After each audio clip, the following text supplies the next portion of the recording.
Hello everyone, in today's video we are gonna be ranking some military leaders on tier lists. So first we got this guy with a silly mustache.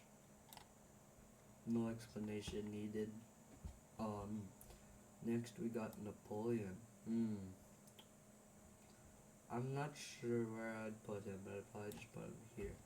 Caesar, probably an A tier. I just find Napoleon a little more cool.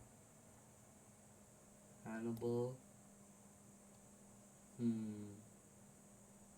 I give him A tier. Genghis Khan killed too much people, so uh, but he wasn't necessary. I don't know if he was as bad, but he just killed a lot more people. I'll just put him in D also. George Washington, I'll put him in A. And yeah, this is our military leader.